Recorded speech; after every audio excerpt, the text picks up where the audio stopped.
guys are different. There are McVay is very positive. He's a very uplifting personality. I think Matt LaFleur's got some of that. I think Sean Payton can bark a little bit. Andy Reid's known in practice. Sean can be tough. He called out Russell Wilson. There was a conflict of personalities, not just offense. Ben Johnson is pretty curt. he's pretty bottom line. And I go back to your career. Did you ever have a coach that was pretty bottom line, and did it play in your head? Was it difficult, Mark? Well, I think whether it's Coach Sarkisian, being around John Gruden for the time I was around him for a little bit, you need to be tested, and it's not scripted, but there will be times during training camp. This is the time of year to create scenarios that are very difficult for your quarterback. And you want him to experience that, feel all the emotions associated with that, either embarrassment or, the nerves. The guys are looking at me, coaches are screaming at me. Okay, well, now what? Who are you in that moment? Because there's going to be 70,000 people in the crowd, millions of people watching, 11 guys trying to rip your head off on the other team. You got 10 guys in your huddle that you got to get on the right page, lined up correctly, know all their assignments, understand what's happening with a play clock, with a scenario, with a situation, and nothing happens till you hike the ball, till you say hi.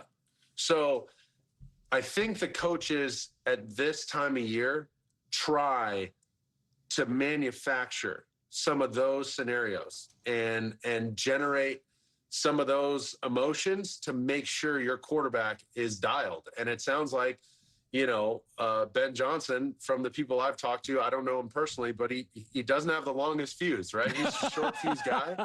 And if you don't show up, with the right clothes on at the right time, like there's no excuse. Like there's a level of efficacy that you have to show up with. And if you don't, get out of here. And if you can't call the play, if you can't get lined up, if you can't get guys realigned when they screw up, you can't play for me. So you got to go. Case Keenum, get in here, come in and play. Now, does that mean Caleb's never going to play again? Of course not. But it's just one of those reminders that, hey, dude, there's a new sheriff in town. We got standards here, and they've been raised. So meet the standard. Yeah.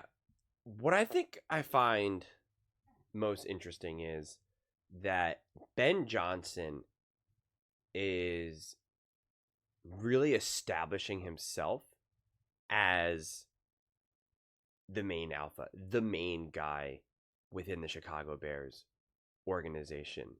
And it is always interesting to see the different situations when it's more the quarterback and when it's more the head coach, or in the rare occurrence like it is with Dallas, the owner of Jerry Jones. But in other situations, it's like for Andy Reid and Mahomes, it's really more 50-50, quite frankly. In LA, it's Sean McVay. In Minnesota, like Kevin O'Connell was actually fighting to be like, I am the guy. Like I am your coach for the long term, right? Like, this is what it is now. Like, let's get after it, and there you go. As soon as Aaron Rodgers left, it became Matt LaFleur. In Baltimore, it's Lamar Jackson. It's not Harbaugh. In Buffalo, it's not Sean McDermott. It is Josh Allen. And in Cincinnati, it is Joe Burrow. And really right now, the Chicago Bears are really enforcing here with obviously Ben Johnson that it's Ben Johnson. That all of this is going to go through Ben Johnson and not Caleb Williams. And last year, it was Caleb Williams, but he was a rookie. And so things are messy when the main guy of your franchise, the most prized possession, the most important piece that your team has is a rookie, right? Like it's a hard thing to build from. And so now they're kind of reinforcing Ben Johnson. And I think it's an important thing to do for this Chicago Bears franchise, honestly. And it's not to say that Caleb Williams can't become great, or that like, you know, that he can't become the guy, especially if he starts to play unbelievable, right? Like if Caleb Williams turns into a quarterback where he's consistently considered top 3 quarterback in the NFL, right? Like he's playing with the likes of Josh Allen, Lamar, Mahomes, etc. Like I think we'll have a very much this marriage. It would become the marriage that we see more similar with Mahomes and Andy, pretty much like what we saw with Tom Brady and Bill Belichick, rather than what we see with Lamar and Harbaugh or Allen and McDermott. So I think it's more sustainable that way. It's more resilient that way, and I think you can get the best out of your team and your franchise and your organization that way. So it's a good thing to have, honestly. Anytime your coach isn't really empowered to really do what needs to be done, or be that guy, you know, you give a player an inch and they might take 1,000 miles from you, quite frankly. So and this is what Ben Johnson is really establishing right now. And to kind of build off of what Mark Sanchez was talking about as well, in terms of like, we're trying to really push these guys mentally. And this is interesting because we were talking about this in the comment section. So, you know, people like a head coach, someone who's played and has a lot of coaching experience, like Travis O'Shea, has talked about, like, you know, kind of a lot of these guys need the mental side of their game developed. And in a lot of ways, it's funny. It's something that I've actually overlooked personally, because that's not something that I necessarily needed, because I'm already relentlessly hard on myself and never need much inspiration to really give everything I can. Of course, like, I still need motivation and inspiration, but it's just like that's one of my own personal strong suits of my own mentality more than anything. And so having a coach who is more of like a fallback, or someone who can talk me up, or just make me feel grounded and comfortable, rather than constantly trying to force me to you know, be on time with everything and be as accurate with everything, that will make me feel tighter than I personally would want to be, and what brings the best out of me. And when we talked about this in an earlier clip about Ben Johnson, you know, a big part of it is trying to figure out like what your players need and being adaptable to that, because you're talking about all different personalities. And right now Ben Johnson is definitely taking the approach where it's like, this is what I expect. This is what I demand. And you either can keep up, or I don't want you. And it's going to be, and I'm fascinated to see how it all ends. I really, really am. And what it really comes down to will be is how great of a coach Ben Johnson is. You know, does Ben Johnson truly have that secret sauce? Is he truly this elite play caller and this elite offensive mastermind? Because as long as he is that, and that's the reality of who he is as a head coach, well, then it's just like, there's no reason for him to ever change, and there'll be no change. There'll be no reason for him to ever have to adapt, even with a quarterback like Caleb Williams, because it's just like, I don't care that he was the first round pick. I didn't tell you to draft him. Get him out of here. I need a quarterback who can handle what I'm dishing out. My job is to not make someone, you know, to make a, you know, for me to change to fit the quarterback. My system, what I do, how I operate works. It's proven to work. This is how I operate. Get me the right guy. When you get me the right guy, we will win. End of story. Don't want to hear anything else about it. And until proven otherwise, no reason for him to change. No reason for him to adapt. No reason for him to try to do anything differently. And so it really is keep up or get left behind. That is absolutely the mentality of Ben Johnson. And I'm fascinated by it. I did not necessarily see that mentality. I did not necessarily see that coming necessarily.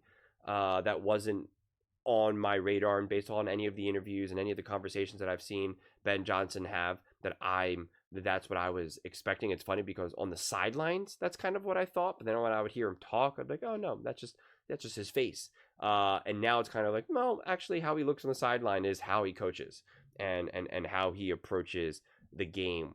And so, yeah, I'm fascinated at this point. Honestly, I really, really am. And yeah, I mean, I think there's pros and cons to all the different approaches. And I think when you have a sloppy culture and a messy team, having this discipline is crucial to right the ship.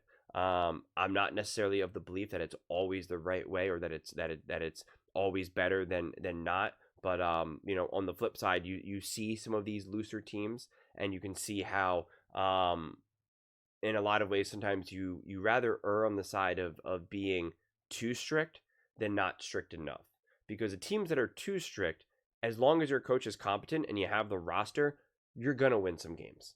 You could have a really good roster and a pretty good coach, but if you're a little bit looser, things then can kind of get sloppy all over the place. And all it takes is one extra personality in the locker room, and it's just like everything just kind of gets everything just explodes, that you're not necessarily going to see. Where things go bad for the strict aspect, the more tight ship strict coaching staffs, are when maybe either the coach is not as brilliant as everyone wants him to believe, so he's still bringing all of this strictness, and it's like you're not getting there quite there. Like you're just like, we're good, but we're not getting to this next level. And then you start to get resentment. You start to be like, the coach is all strict and demands perfection, and then the team's kind of like, well, what the heck was that play call in the fourth quarter, bro? Like, you keep demanding us perfection. You called a terrible game. That's on you. Why did you abandon the run? Like, whatever it may be. Like, it just,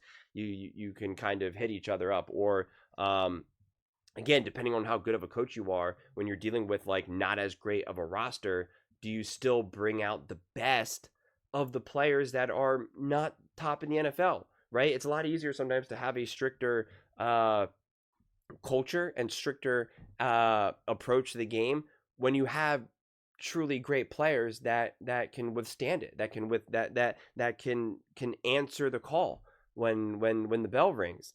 That's not always the case with everyone, and sometimes people do need a lighter, gentler hand, especially some of the players. Like, to make it super generic, the wide receiver 2 and 3. The wide receiver 1 can handle it because he's a beast, he's a monster, he's been doing it from the jump. Wide receiver 2 and 3, there's a reason why they're 2 and 3, because they're not as great as 1, and so they just need a little bit different energy, and they need to have more confidence instilled in them when they're in a game, because they know they're not wide receiver 1, and they know they're always kind of teetering. So it's to me, having that flexibility, and now Ben Johnson is coming from a roster that was obviously an offense that was stacked, that was just filled with weapons, endlessly, and an experienced quarterback in Jared Goff, who's already had years of experience playing for an elite head coach of Sean McVay.